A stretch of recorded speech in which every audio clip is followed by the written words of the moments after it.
little mailbag. We had a question recently about, someone that's been watching my videos for a while and kind of noticed, wow, this guy does a lot more lunging or split squatting than bilateral or double leg squatting, or some of you have never seen me barbell squat. Not that I haven't, but I don't do it anymore for a variety of reasons. And I wanted to kind of share, 5 reasons why I prefer lunges or split squats over regular squats. And I'll kind of break it down for you quick in this live short. Hope you guys enjoy. Be sure to like, share, subscribe, and ask me any questions while I'm live. I'll answer at the end once I, do the business of laying out my thoughts on this. Now, number one, I'm not one of those guys that's like, this exercise is bad, never do it.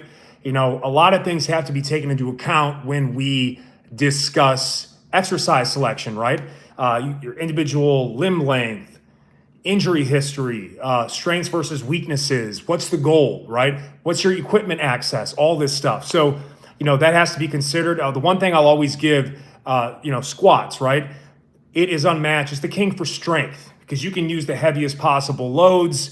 And, if you look at some of the strongest people out there, whether it be court field or even, outside of even just powerlifting or weightlifting, those types of things, they tend to have, pretty massive squats, though lifting doesn't necessarily translate as much into, sport as just like straight strength training sport, right? Like weightlifting, powerlifting. Like some of the best players that I played with in football, basketball, they were terrible in the weight room, but they were good at the skill of the sport and had a natural ability to do that. So let's get into the 5 reasons why I prefer lunges.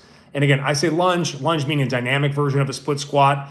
Split squat is a static lunge, whatever you want to call it. Again, let's not get crazy about the names and stuff. Number 1, imbalances and asymmetries. You can improve those with single leg or more split stance training. Now, a lunge, which is a dynamic split squat, or a split squat, which is a static lunge, it's not necessarily a single leg exercise because, typically you could say there's an even weight distribution between both legs, or maybe there's like 60 to 70% front leg versus back leg, but both legs are involved, but you are really training the legs it's more one-sided, if you will, right? So, all of us have imbalances between sides in some way. You have a strong leg or you have a tight side. So what this allows you to do, and to that point, by the way, and this is why I don't do any double leg squatting. I haven't done any double leg squatting really besides like mobility work in the last several years, because I've been working hard to fix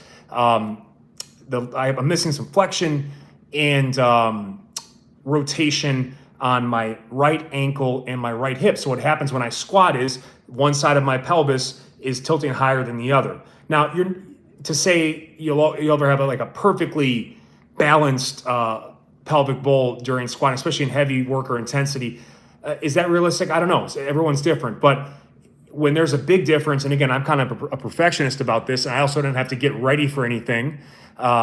This is just me and blinders on. What does my body need right now? And when I tend to push the squat too hard, especially with that imbalance, it makes it worse. It leads to joint pain. And then when you get to like your near limit or a failure rep or near limit load, that imbalance is further exacerbated and you'll never be able to fully push past plateau. So that's another piece of it as well. But if you are, and by the way, you don't have to abandon what you're doing, but definitely add some single leg lunging, step ups, those types of drills, as like I used to, where I was squatting, 400 plus pounds and deadlifting 500 plus pounds when I was younger, because it just doesn't make sense for me right now at the age of 42 soon. So, but add that in, because, and if you have a weak side, make sure to do at least 2 to 3 times the sets on that side. So you do 1 set on the strong side, 2 to 3 sets on the weaker side to shore up that imbalance. And what that means is, same thing like a bench press, right? You notice people on the bench press,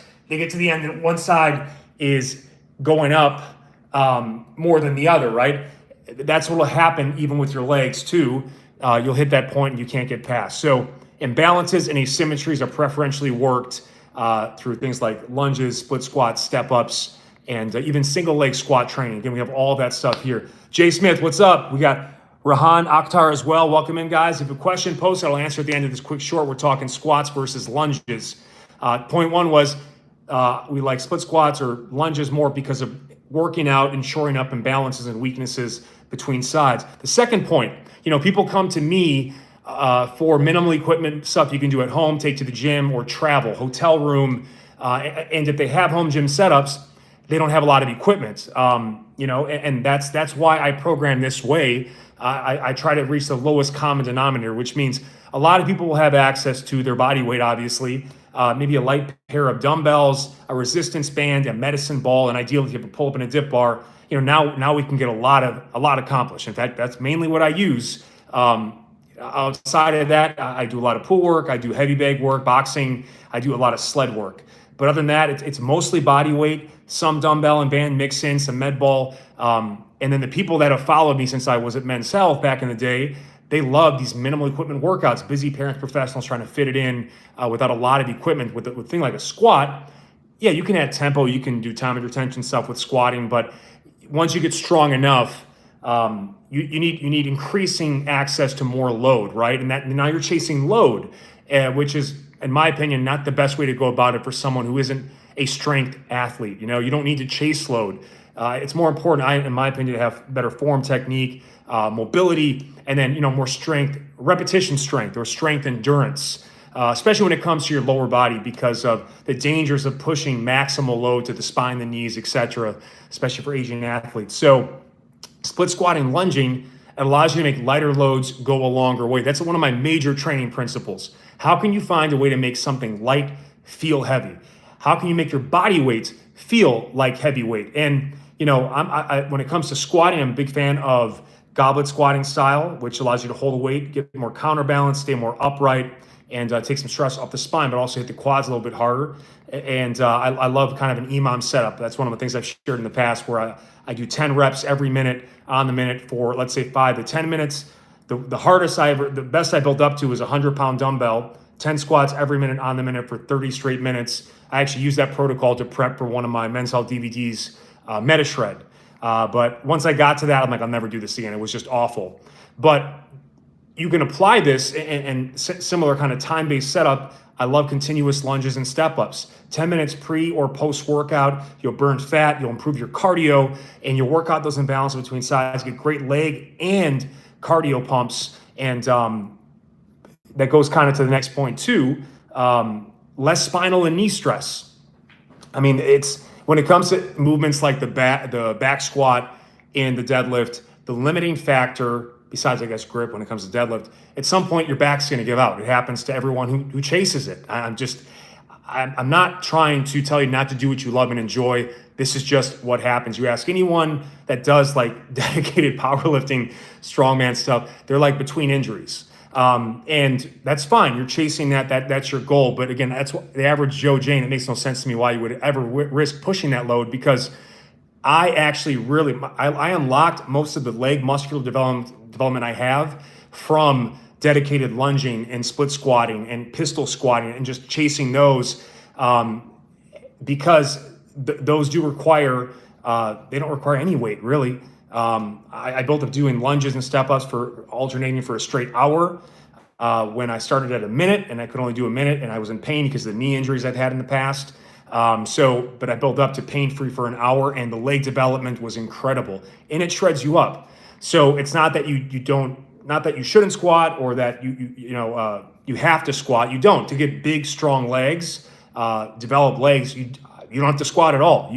I still think it's beneficial from a mobility standpoint, and I look at squatting as kind of something you can use for more conditioning, higher rep or tempo work. But when you look at something like, especially like a Bulgarian split squat, right, which is kind of the marriage, the one knock you can say on single leg work, it's more unstable, so there's more balancing involved. But something like a Bulgarian split squat or rear foot elevated split squat gives you just enough stability. You can still load it up if you want to go heavy with weights, but again, still less spinal and knee stress. So just that's that third point, less spinal and knee stress. This is longevity-based approach as well. Number 4, increased muscle activation. In a bilateral squat, both legs. That's why, like, you get into a fight or someone pushes you, what's the first thing you do? I was a lineman when I played football, and I lived down there in the trenches. A nice wide base. Sumo, you get wide.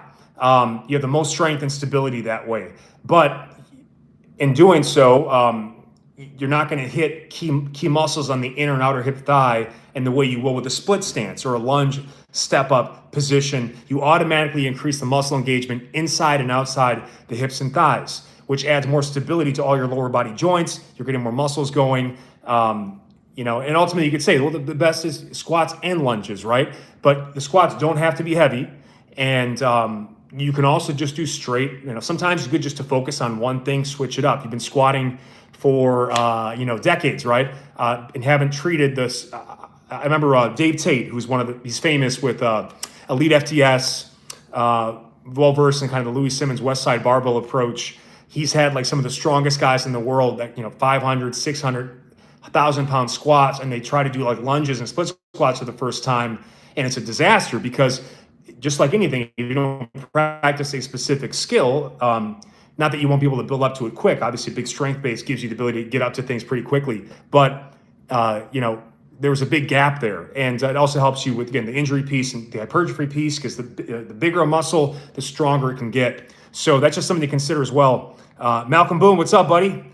I'll say this quick, jumping in the time recording this. I just watched the single best international basketball game I've ever seen. I'm biased because I was born in America. I've been cheering for Team USA, but they came back. Serbia was incredible. I can't believe how far they pushed. I thought they were going to win when they went back up 11 to enter the fourth quarter, but Team USA pulled it off. Steph Curry, LeBron James, Kevin Durant. Wow. So just a quick piece on that. I'll shift now. But you get the increased activation. And again, that also comes to the fortification too. In sport, very often, like very, very infrequently will you find yourself double-legged like this, unless you're very specific to like wrestling or football. But even then, there's a lot of staggering involved. When we look at things like walking, running, that is it's alternating arms and legs, right? So there's a bigger functional carryover, in my opinion, to things like lunges and step-ups to sport and athletics and activities. You're going up and down stairs in most if you live, you're going to see stairs, you're going to see hills, stuff like that. So that's why I really enjoy that piece. The fifth piece, I've had the single best leg workouts of my life with split stance, lunging, or single leg training. The pumps are precious. Epic pump and burns. A lot of times when you go with a double leg squat, especially if you're pushing the load, you never really allow yourself to feel the muscles working. The heaviest I've ever squatted, I rarely felt my legs, except if I was trying to push like the last back squat workout I did. I still was at Men's Health. I was doing 5 sets of 10, and then going max reps on the fifth and final set of 315 pounds, 3 plates each side, and touching a box. So I got full depth parallel, and then only 2 minutes rest between sets. It was just so fucking miserable. I was like, why am I doing this? I was doing it because like I'm trying, as you're aging, you're like, oh, I got to fight to stay young. And I got to fight to do what I did, that initially got me here. It's ego, it's all that stuff, and that's fine. We've got to go through that process, anything we want to do inside and outside the gym. But as I said this before, I think I said on a recent podcast, everything changes for most men when they stop training for other men and start training for themselves. I'm not trying to impress anyone. I've done all that stuff before. It's cost me, in fact, right now. Part of the reason I have arthritis in both knees and bone spurs in my left is from that heavy squatting I did when I was young. And I was pushing load, and everything was about getting the poundage up, if not every workout, every week. And at some point, you're gonna find yourself limited. So why not shift away from that, especially if it's not required? No one cares how heavy you can lift. And by the way, in the video description, I have links to all of my favorite lower body content here on YouTube. Top 10 quads, hams, glutes, 30 essential leg day drills to start, a 10 workout progression done for you, automated instructional follow along called Quadzilla, leg days you can do at home right here. So check out the video description for those links. But one of my favorite protocols, I almost do it all the time, frankly. 2 minutes on, 30 seconds off, and then just switching sides. Any lunging or split squatting variation you want, and you focus on a nice slow controlled eccentric, 1 or 2 second pause at the bottom, and then come back up, and just start with your body weight. And what you'll find is, because of that, you get rid of the weight, you can focus, I want to work these muscles. If you're trying to build muscle and you don't feel those muscles working during the set, besides that occasional strength set that's lower rep, not as long a work period, yeah, you're not going to feel, and burn isn't necessarily required to grow muscles, but part of what I go this route is because of my limitations, because of the people that follow me want minimal equipment stuff, I try to live it. So I've got to extend the time under tension. I've got to play with things like tempo, and you can build muscle just as well with heavyweight as lightweight, as long as you push close to failure. You're going more the pathway of metabolic stress as the growth driver. And you can still intensify that, but a 2-minute set, adding even 5 pounds or a weight vest or something like that, feels super extra heavy because of the duration. Again, easy on the joints, hard on the muscles. That's a protocol I love to use for anything.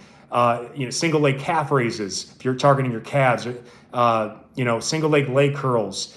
This applies not just to like lunging, split squatting, more quad knee dominant movements, but anything in your lower body. I'm just a huge fan of that. You'll get better pump and burns. You just will. Not that you don't can go heavy. Again, if you can blend both, you have your natural. By the way, I guess the sixth thing is I wasn't a natural squatter. You know what I mean? Like, it was always something that exhausted me the most and like took extra work and warm-ups. And that's part of it too, is for me to squat heavy, if I ever want to get back to that, would require a 30 to 60 minute like all-in warm-up. And I don't have the time to do that anyway. You know how many fucking videos I get you guys here on a daily basis? I do about 3 hours of video editing a day. I design almost all of the images you see. It's a full-time job. Honestly, I'm like, maybe I should have just stayed with the gym and just trained people. It would have been less work. But here we are. I'm not complaining because I get to do it from home. But I just don't have the time to do all the warming up and stuff. And again, I don't even have the equipment anymore. And I don't want to go to the gym. So in recap, the 5 reasons I prefer lunges or split squats over squats. 1, it's a better way to shore up imbalances and weaknesses. 2, lighter loads go a longer way, especially you can make body weight feel like heavyweight. Number 3, less spinal and knee stress. We're talking longevity here. I always think about, can I do this when I'm 60, 70, 80? And that especially becomes more important as you get older, if you have a history of injuries or, about 35 to 40 years of age, everyone has something, right? Like my wife has arthritis in her lower back. Obviously I mentioned the knee issues and the bone spurs, and like this was a tipping point this year where I had to also again readjust the way I train in some ways, because now this thing just started swelling. I wouldn't even feel pain, but the joint has degraded. Again, these are a lot of things. These are mistakes I made when I was young. I try to pass along to you guys, and also just injuries. I tore up my knees 4 times playing football, and they're contact injuries, and you take that with you, and that's part of why I'm here today, the good and the bad. You bring that stuff with you. Number 4, increase muscle activation. And number 5, better pump and burns. And that's don't overlook, that route of building muscle. Yeah, you can always push the load, and that's fine. But I prefer longer duration time under tension sets for the most part, because they're just easier on people's joints. They get better form and technique. And when things go bad on a body weight split squat set for 2 minutes, the worst thing that happens, you just come to a knee. When things go bad with a barbell on your back, they get really bad. It could be catastrophic. So those are the reasons. It was a great question we had from a gentleman. He's in the thumbnail of this too. So what I try to do, guys, is I can't answer all these comments all the time, but what I'll do is I'll consider it a mailbag, and if it makes sense to come to you and share it, I will. And that's what we did today, squats versus lunges. Let me see if we have any questions. And you guys just tuning in to show support. I appreciate that. And Datsun, excellent advice. Really appreciate you. Same, Reza. I got a gold medal. We won today. Great job. So hope you guys enjoyed this. I'm going to start doing more live stuff. A live short like this, I'm going to try to keep 20 minutes or less, like we're doing right here. And then when I do like a more live traditional podcast, that'll be widescreen based. In closing, we are launching September 1st. It's coming. YouTube channel memberships. I put a poll on the community page. So if you go to my channel, the community tab in the navigation says, videos, playlists, community, click that, and you can voice your opinion on which of the membership tiers and pricing interested you the most. I'd appreciate your feedback, because that's how I'm kind of planning it out. but I'm going to be bringing those options here. We need your help keeping the lights on and supporting the content. Things will continue as they are, free with ads, but I'm adding some premium membership options as well for, the top option, ad-free, members-only content, and a training plan monthly or a challenge. So be sure to check that out, and I'll be in touch with a lot more stuff. Final thing from Damon J. I was doing heavy squats when I was younger, and it was taxing then. Now that I'm over 50 with arthritis in my left knee, those days are long behind me. Thanks, BJ, for all that you do. Look, and that's okay. I don't want to go too long on these because I promise it's supposed to be short. But, every 5 years, your body is going to change in some way. And you might have to alter your diet. You might have to alter the exercise you're doing or the approach you're taking. I know I do a lot more cardio and mobility than I've ever done now because that's what's serving me at 42. It doesn't take away from what I did when I was young, but my body, and that's why I do a lot more work in the pool, because on a day when like Damon's having an issue with my left knee, I know I can get in the pool and get a great workout, especially without having to warm up if I'm short on time. So that's why, again, I'm trying to show a lot of water stuff with you guys, because you can really push the intensity in there without the cost. Low impact, high return, not just when it comes to your money, when it comes to your muscles, your joints, all that good stuff. So I appreciate you guys. If you're coming in from the Shorts feed, please be sure to like, share, subscribe. Check out the video description for all these links. My top lists of lower body movements per body part, done for you follow along lower body workouts, and some variations or listicles as well. Love you guys. Peace.